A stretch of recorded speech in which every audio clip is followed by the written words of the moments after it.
शक्ती विधेयकाची शक्ती दाखवण्याची गरज, विनाविलंब कडक कारवाई हवी, उद्धव ठाकरे कडाडले. आताची सर्वात मोठी बातमी.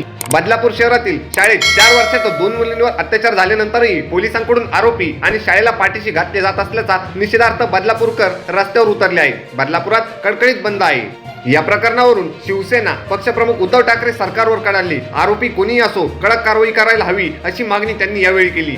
उद्धव ठाकरे म्हणाले की बदलापूरमधली घटना दुर्दैवी आहे. अशा घटना देशात वारंवार घडत आहेत. ठराविक राज्यांच्या ठराविक घटनांचं राजकारण केलं जातं. संजय राऊत यांनी सामन्याच्या अग्रलेखात म्हटलं आहे की एका बाजूला लाडकी बहीण योजना आणायची आणि दुसरीकडे बहीण आणि मुलींवर अत्याचाराच्या घटना घडत आहेत. देशात कुठेही घटना घडत असताना कामा नये आणि या घटनेतील आरोपींना लवकरात लवकर शिक्षा व्हावी अशी मागणी उद्धव ठाकरे यांनी केली. तसेच दिल्लीत निर्भया प्रकरणात सर्व आरोपींना अटक केली, पण त्यांना किती वर्षांची त्यांना शिक्षा मिळाली? या दिरंगाईला जबाबदार कोण? एखाद्या महिलेवर अत्याचार करण्याची तो आरोपी जबाबदार असतो. तसंच न्यायनिवाडा करून त्यांच्या शिक्षेवर अंमलबजावणी करताना दिरंगाई करणाऱ्यांनाही जबाबदार ठरले पाहिजे. हे जर झालं तरच अशा गोष्टींना आळा बसेल असे उद्धव ठाकरे म्हणाले. अशा घटनांवर राजकारण होता कामा नये. हाथरस, उन्नाव, राजस्थान, बदलापूर मध्ये घडलेल्या गुन्ह्यातील आरोपींना सुटका होता कामा नये. अशा घटनांविरोधात जात धर्म बाजूला सारून एकत्र आलो तरच आपल्या देशातल्या मुली सुरक्षित राहतील. तरच आपण म्हणू शकू की माझ्या राज्यातली महिला लाडकी बहीण आहे. शक्ती विधेयक आम्ही आणत होतो, त्याचा मसुदा आम्ही तयारही केला होता. सर्वांना कल्पना आहे तेव्हा कोरोनामुळे 1 आणि 2 दिवसांचे अधिवेशन होते.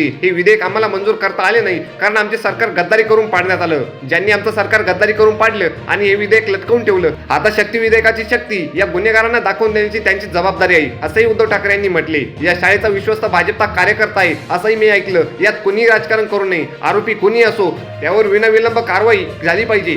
काही दिवसांपूर्वी आपल्याकडे हिट अँड रन घडलं होतं. मीर शाहने त्या महिलेला फरफटत नेलं. त्याला काय निबंध लिहायला सांगितला का? जर या घटनेत भाजपचा कार्यकर्ता आरोपी असेल तर त्याच्याकडून निबंध लिहून सोडून देणार का? संपूर्ण जगाचं या घटनेकडे लक्ष आहे. मी पुन्हा सांगतोय, कुठलेही राजकारण न करता लवकरात लवकर कारवाई झाली पाहिजे. ही कारवाई म्हणजे फक्त गुन्हा दाखल करून अटक केली, वर्षानुवर्षे केस सुरू आहे, निकाल लागला, त्या निकालाची अंमलबजावणी झाली नाही असे होता कामा नये. अशा नराधमांवर जरा बसला पाहिजे तरच आपल्या बहिणीला लाडकी बहीण म्हणू असंही उद्धव ठाकरे यांनी नमूद केले. अशाच नवीन आणि ताज्या बातम्या बघण्यासाठी आपल्या चॅनलला सबस्क्राईब करायला विसरू नका.